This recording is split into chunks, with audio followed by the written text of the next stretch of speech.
Bismillahirrahmanirrahim. Assalamualaikum warahmatullahi wabarakatuh. Selamat pagi, semoga senantiasa kita semua ada dalam lindungan Allah Subhanahu wa ta'ala. Baiklah anak-anakku sekalian, pada kesempatan kali ini kita akan membahas tentang materi yang ada di dalam bab 8 untuk kelas 9. Ini adalah materi tentang iman kepada qada dan qadar. Iman kepada qada dan qadar. Pertama-tama, materi yang kita akan sampaikan adalah tentang pengertian dari qada dan qadar. Qada menurut bahasa adalah hukum atau ketetapan, perintah, kehendak, pemberitahuan, dan penciptaan. Itu qada menurut bahasa. Sementara qada menurut istilah adalah ketetapan atau ketentuan dari Allah sejak zaman ajali tentang segala sesuatu yang berkenaan dengan makhluknya sesuai dengan kehendak Allah Subhanahu wa ta'ala. Jadi yang dimaksud dengan qada adalah ketetapan atau ketentuan dari Allah Subhanahu wa ta'ala ya, sejak zaman ajali bagi segenap makhluk yang ada di alam semesta. Sementara qadar menurut bahasa itu adalah kepastian, peraturan, dan ukuran.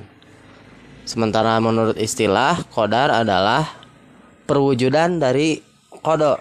Artinya, ketetapan dan ketentuan dari Allah Subhanahu wa ta'ala yang diusahakan atau yang sudah menjadi kepastian. Nah, itu yang dimaksud dengan qadar. Selanjutnya, perbedaan qada dan qadar. Qada merupakan ketetapan Allah Subhanahu wa ta'ala, sedangkan qadar adalah perwujudannya. Kan? Jadi qadar itu merupakan perwujudan dari qada. Qada itu sudah ditetapkan oleh Allah Subhanahu wa ta'ala. Qada telah dibuat terlebih dahulu, sedangkan qadar ada ukurannya. Artinya qadar itu bagaimana kemampuan atau keinginan manusia, keinginan makhluk untuk merubah ketentuan dari Allah Subhanahu wa ta'ala. Selanjutnya, dalil nakli yang merujuk tentang adanya qada dan qadar itu sebagaimana firman Allah dalam Quran surat Al-Qamar ayat 49. Bismillahirrahmanirrahim. Inna kulla syai'in khalaqnahu biqadarin. Sesungguhnya kami menciptakan segala sesuatu menurut ukuran. Nah, Allah menciptakan segala sesuatu itu sudah ada ukurannya, sudah ada ketentuannya. Kemudian selanjutnya, jika tadi disebutkan dalil nakli atau dalil yang berdasarkan kepada Al-Quran, nah, sekarang ada dalil akli atau dalil yang berdasarkan kepada pemikiran, yaitu akal yang sehat memastikan bahwa Allah lah pencipta alam semesta ini, mengaturnya dan menguasainya. Tidak mungkin alam ini diadakan dengan sistem yang menakjubkan, saling menjalin dan berkaitan erat antara sebab dan akibat secara kebetulan. Artinya segala sesuatu yang terjadi itu pasti sudah ada yang merencanakan. Segala sesuatu yang akan terjadi itu sudah ada yang merencanakan. Contohnya qada ya, contoh dari qada itu adalah ketentuan meninggal, menikah, memperoleh anak, istri atau lain-lain yang belum terrealisasi. Ya. Misalkan seseorang meninggal pada hari Senin tanggal 7 bulan 1 2022 misalkan. Nah, itu sudah menjadi ketentuan Allah, maka hal tersebut termasuk kepada qada dan tidak bisa ditawar, tidak bisa diberhentikan ataupun tidak bisa dirubah. Sementara qadar itu contohnya ialah seorang siswa yang dinyatakan tidak lulus ujian atau seorang yang mengalami kecelakaan. Nah, ini pasti ada sebab akibatnya. Misalkan seseorang siswa yang tidak lulus ujian, itu ada penyebabnya, diantaranya kemungkinan siswa tersebut kurang berusaha atau kurang belajar, atau seseorang yang mengalami kecelakaan. Nah, di sana ada penyebabnya, yaitu orang tersebut mungkin kurang berhati-hati dalam berkendara dan lain-lain ya. Sementara takdir adalah ketentuan suatu peristiwa yang terjadi di alam raya ini yang meliputi semua sisi kejadiannya, baik itu mengenai qadar atau ukurannya, tempatnya maupun waktunya. Sehingga takdir ini terbagi menjadi dua. Yang pertama takdir mu'allaq dan yang kedua adalah takdir mubrom. Takdir mu'allaq adalah takdir Allah Subhanahu wa taala yang masih dapat diusahakan kejadiannya oleh manusia. Sementara takdir mubrom adalah takdir yang pasti terjadi dan tidak dapat dielakkan kejadiannya. Nah,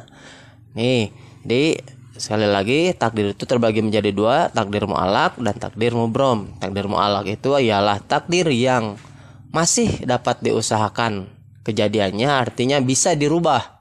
Seperti seorang anak yang kurang pintar, dia mungkin saja untuk berubah menjadi pintar apabila dia berusaha dan belajar bersungguh-sungguh ya untuk menjadi pintar. Sementara takdir mubrom, takdir yang pasti terjadi dan tidak dapat dielakkan kejadiannya, seperti kematian ataupun lahirnya seseorang.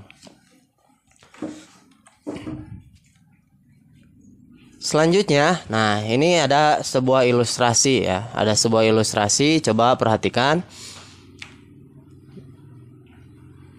Misalkan Bapak naik motor, kemudian ada 3 pilihan ya. Ada satu ketika, satu hari Bapak keluar dari rumah. Nah, ada 2 pilihan, apakah akan akan menggunakan kendaraan berupa motor atau akan jalan kaki. Ya. Kemudian kalau misalkan naik motor, apakah nanti akan lewat jalan raya atau lewat jalan kecil? Ataupun misalkan jalan kaki. Jalan kaki ini bisa lewat jalan besar, lewat jalan kecil ataupun menggunakan kendaraan umum. Nah, itu artinya bisa diusahakan. Nah, ini takdir mu'allaq ya. Kemudian ketika lewat jalan raya ya, baik itu menggunakan kendaraan ataupun tidak, bisa diusahakan. Artinya bisa ditentukan oleh kita sendiri. Kalau kita ingin selamat, kita harus berjalan atau berkendara dengan hati-hati ya. Kalau hati-hati pasti kita sampai tujuan dengan selamat. Sementara kalau tidak hati-hati, nah ini nanti akibatnya ya akan terjadi sebuah kecelakaan. Kemudian kalau misalkan lewat jalan kecil, kita bertemu teman lama ya. Setelah bertemu teman lama, terlebih dahulu itu mampir ke rumah teman lama dan baru akan sampai di tujuan, itu kan. Itu kejadian-kejadian tersebut tentu kita tidak mengetahui, yang mengetahui hanyalah Allah Subhanahu wa taala, gitu kan.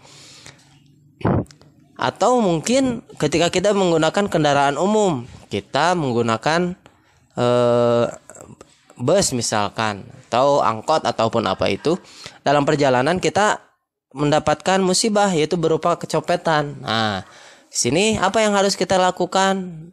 Mungkin kita akan melakukan lapor ya ke kantor polisi dan lain-lain baru, dan mungkin itu kita tidak akan sampai ke tujuan. Nah, artinya ini takdir mu'allaq. Takdir ini bisa diusahakan oleh kita, bergantung kepada diri kita masing-masing. Sementara takdir mubrom, contohnya ialah Fulan ditakdirkan untuk menikah pada usia 25 tahun, memiliki 2 orang anak dan meninggal pada usia 59 tahun. Ini sudah menjadi ketentuan dan tidak bisa ditawar ataupun dirubah. Nah, si A atau si Fulan ini pasti akan menikah di usia 25 tahun. Kemudian dia pasti memiliki 2 orang anak. dan dia akan meninggal pada usia 59 tahun. Nah, ini sudah tidak bisa ditawar dan tidak bisa dielakkan lagi ya. Ini namanya takdir mubrom.